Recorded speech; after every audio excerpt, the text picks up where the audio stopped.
भारत और सऊदी अरब के रिश्ते काफी पुराने हैं और इसका परिलक्षण हमारे यहाँ के लोक संगीत में भी देखा जा सकता है। क्या भारत सऊदी की दोस्ती का कारवां एक नई मंजिल तक मुड़ चुका है? आज कुछ इसी के इर्द गिर्द आज के शीर्षक के अंतर्गत इस बात की हम तफ्तीश करेंगे। नमस्कार, मेरा नाम है अमिताभ और दृष्टि आईएएस की इन डेप्थ श्रृंखला में आपका स्वागत है। तो आइए शुरू करते हैं आज की यात्रा। आज का हमारा शीर्षक है रणनीतिक साझेदारी परिषद की बैठक। तो इस शीर्षक के आलोक में हम पहले कहे गए कथन की परीक्षण करेंगे, उसको जांचेंगे, देखेंगे कि उसमें कितनी सत्यता है। किन बिंदुओं के अंतर्गत आज की चर्चा केंद्रित होगी, इसको देख लेते हैं। सबसे पहले हम देखेंगे खबर क्या है, फिर देखेंगे ये खबर चर्चा में क्यों है, फिर देखेंगे क्या है रणनीतिक साझेदारी परिषद अर्थात स्ट्रेटेजिक पार्टनरशिप काउंसिल और सऊदी अरब का भारत के लिए क्या महत्व है और भारत सऊदी अरब के लिए कैसे महत्वपूर्ण है, इस बात का भी अवलोकन करेंगे। और इससे ही जुड़ा हुआ एक कॉन्सेप्ट है IMEC कॉरिडोर, इसके विषय में भी थोड़ा सा अवलोकन किया जाएगा। और अंत में होगा परिपाटी के अनुरूप एक अभ्यास प्रश्न, यह देखने के लिए कि आपने संदर्भ को कितने ठीक ढंग से समझा है। सबसे पहले खबर को हम देखें तो खबर है इंडियन एक्सप्रेस की। खबर को के आलोक में ही आज का संदर्भ केंद्रित होगा।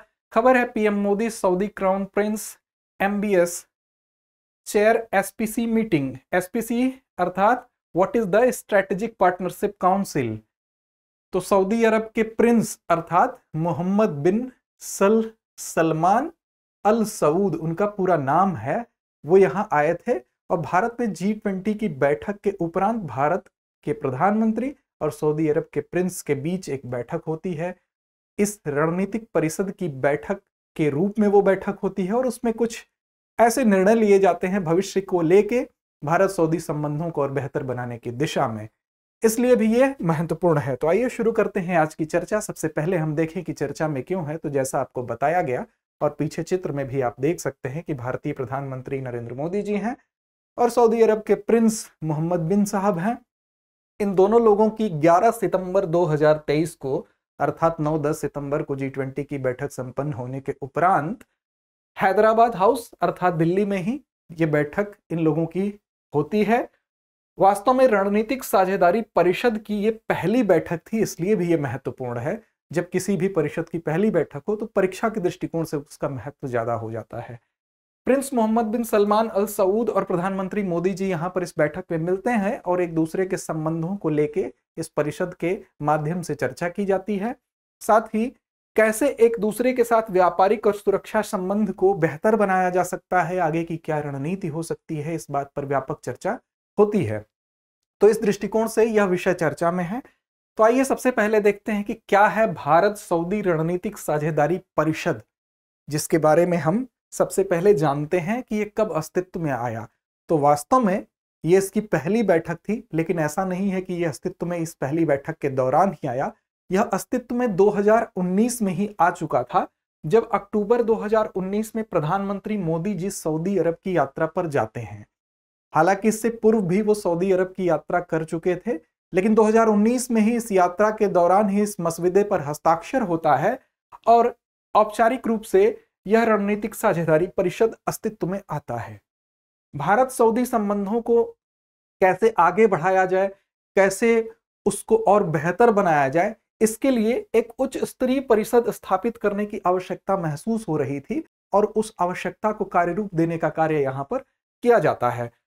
हालांकि उस समय पिछले 3 वर्षों में यह प्रधानमंत्री जी की दूसरी यात्रा थी, जैसा कि बताया जा चुका है। इसका मतलब कि प्रयास पहले से इस दिशा में जारी थे। सऊदी अरब का भारत के लिए क्या महत्व है और भारत सऊदी अरब के लिए कैसे महत्वपूर्ण है, इस बात को जानने के लिए थोड़ा सा पीछे से हमें इस बात को अवलोकन इस बात का करना होगा। अगर हम भारत सऊदी संबंधों की बात करें तो भारत जब आजाद हुआ तो आजादी के समय से ही इनका ऐतिहासिक रूप से संबंध रहा है। हालांकि इन संबंधों को 2 चरणों में बांट के देखा जाएगा। पहले चरण के अंदर अगर हम देखेंगे अंतर्गत, तो आजादी के ठीक बाद का वो चरण है, उसमें से लेकर 21वीं सदी शुरू होने के पूर्व तक की जो स्थिति है उसका अवलोकन करेंगे और 21वीं सदी का अवलोकन करेंगे। दोनों के बीच के अंतर को हम यहां देखने की कोशिश करेंगे। सबसे पहले जब भारत 1947 में भारत को आजादी मिलती है, आजाद होता है, उसके बाद ही औपचारिक राजनयिक संबंध इनके मध्य स्थापित हो जाता है। 1947 से 2000 के ड्यूरेशन की बात करें तो 1947 में राजनयिक संबंध स्थापित होते हैं, उसकी नींव पड़ती है। लेकिन बहुत गहराई नहीं होती संबंधों में। और 1955 में किंग सऊद यहाँ की यात्रा करते हैं। 1956 में जवाहरलाल नेहरू तत्कालीन प्रधानमंत्री जाते हैं। फिर वहां से 1982 में हम देखते हैं कि इंदिरा जी वहां की यात्रा करती हैं। कुल मिला के एक औपचारिकता चलती रहती है, लेकिन संबंधों में प्रगाढ़ता बहुत नहीं थी। उसका एक कारण यह भी था कि इस दौरान भारत का झुकाव यूएसएसआर की तरफ ज्यादा था और कहीं ना कहीं सऊदी अरब का झुकाव उसकी तरफ ना होकर अमेरिका की तरफ था। तो इधर हमको फर्स्ट फेज की अगर बात करें तो बहुत प्रगाढ़ता नहीं दिखती है। वहीं अगर दूसरे फेज की बात करें, इसको 21वीं सदी का नाम दिया जा सकता है, तो 2006 में किंग अब्दुल्ला फिर से आते हैं भारत की यात्रा पर और वहां पर एक दिल्ली घोषणा होती है। इस दृष्टिकोण से थोड़ा यह महत्वपूर्ण होता है।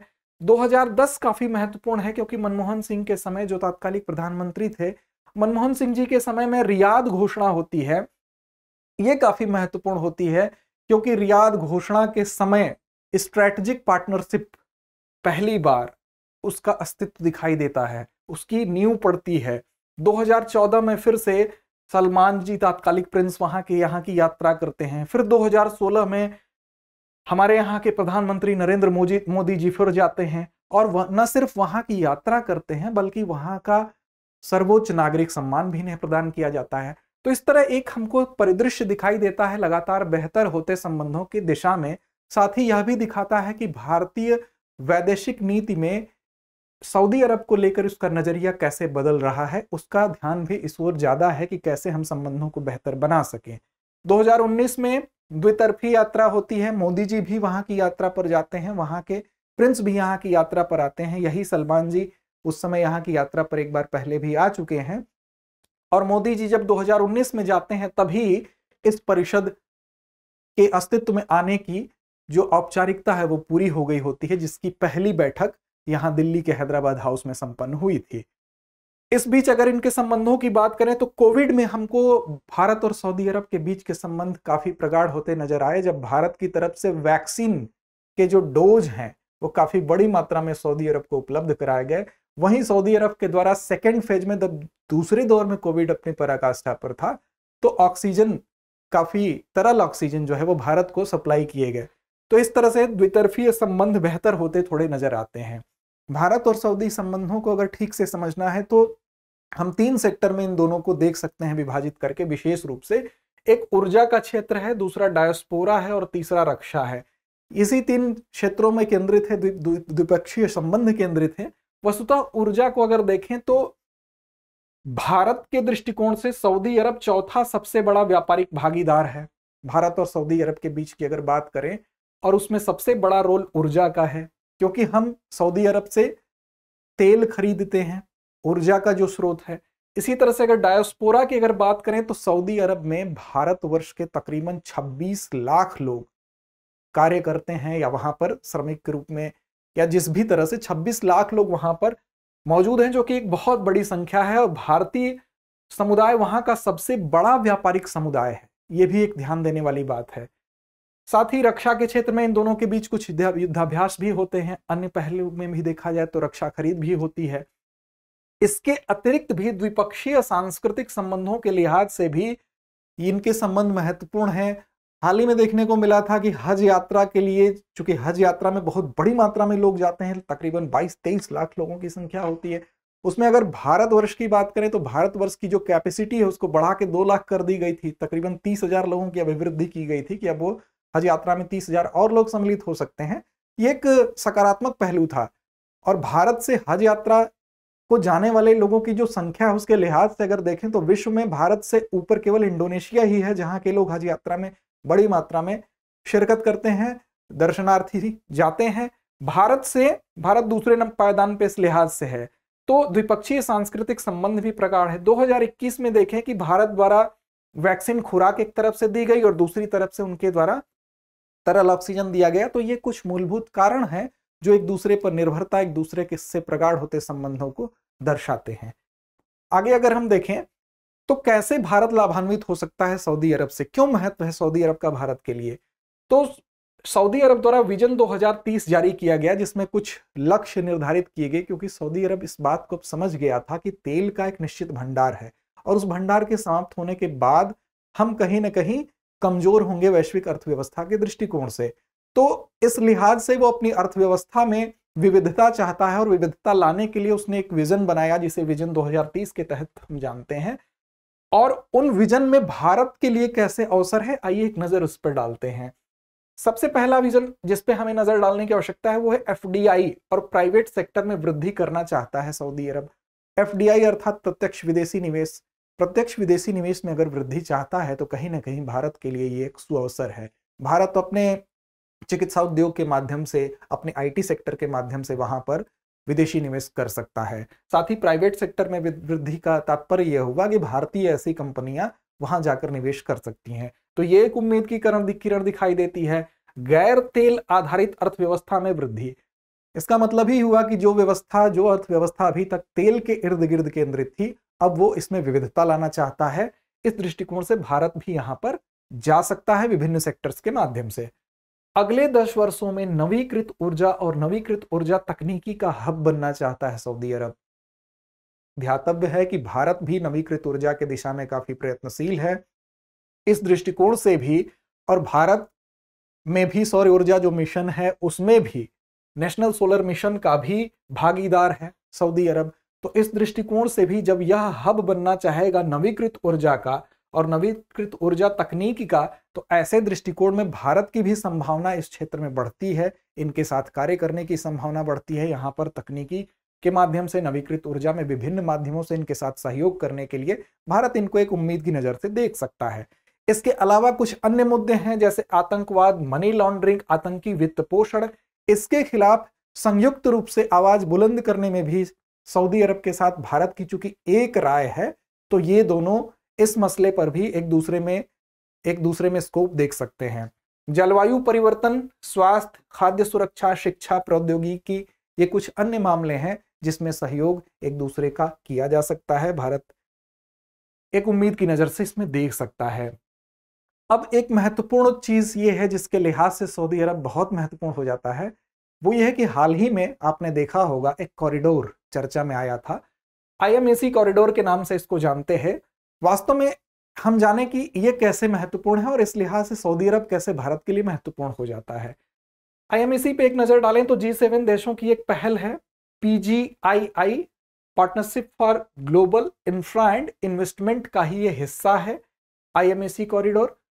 वास्तव में क्या है, तो आईएमएसी कॉरिडोर मतलब India, middle east, Europe economic corridor, अर्थात इसमें 3 भाग हमें दिखाई दे रहे हैं, इंडिया, मिडिल ईस्ट अर्थात मध्य एशिया, यूरोप इकोनॉमिक कॉरिडोर। जैसा कि समझ में आपको नाम से ही आ रहा है कि इन 3 हिस्सों को मिला के एक आर्थिक कॉरिडोर बनाने के बारे में, एक योजना के बारे में घोषणा की गई, G20 के दौरान ही की गई। इस योजना को अनौपचारिक रूप से G20 की बैठक के दौरान ही लॉन्च किया गया। बात इस पर पहले से चल रही थी, लेकिन G20 की बैठक के दौरान अनौपचारिक रूप से इसको घोषित कर दिया गया। और इस मेमोरेंडम ऑफ अंडरस्टैंडिंग अर्थात MOU पर कुछ देशों ने हस्ताक्षर भी किया। हस्ताक्षरकर्ता देशों के नाम आप देख सकते हैं, America, Bharat, UAE, European union, France, Italy, Germany. साथ ही सऊदी अरब का महत्व इसलिए इंगित किया गया है क्योंकि इन हस्ताक्षरकर्ता देशों में सऊदी अरब भी यहां पर मौजूद है। हालांकि अन्य देश भी इस पर सहमति जाहिर किए हैं, जिसमें इजराइल और जॉर्डन एक दूसरे के एक तरह से इनमें मतय कि नहीं है, वो भी इसमें एक साथ दिखाई दे रहे हैं। तो ये एक ऐसा कॉरिडोर है जिसमें सऊदी अरब के होने की वजह से भी सऊदी अरब भारत के लिए महत्वपूर्ण होता है। क्यों, आगे देखते हैं, इसको फिर समझने की कोशिश करते हैं। वास्तव में आप ये मैप देख सकते हैं, भारत अगर थल के मार्ग से व्यापार मार्ग को अपने चुनता तो पाकिस्तान कहीं ना कहीं बीच में बाधा बनता था, लेकिन भारत ने इसका विकल्प निकालते हुए यहां से अपने मुंबई के पोर्ट से या बंदरगाह से हम कह लें, मुंद्रा जिसमें बहुत चर्चित है, वहां से भारत ने यह मार्ग यहां तक का चुना। और यहां से हम देखेंगे ये मिडिल ईस्ट के जो कंट्रीज हैं जिसमें सऊदी अरब है, अन्य भी उसके पड़ोसी UAE हैं, अन्य भी उसके पड़ोसी हैं, तो ये यहां से यहां तक का मार्ग जल के माध्यम से, फिर यहां का मार्ग थल के माध्यम से और पुनः यह जल के माध्यम से यहां यूरोप तक कनेक्टिविटी बनती है।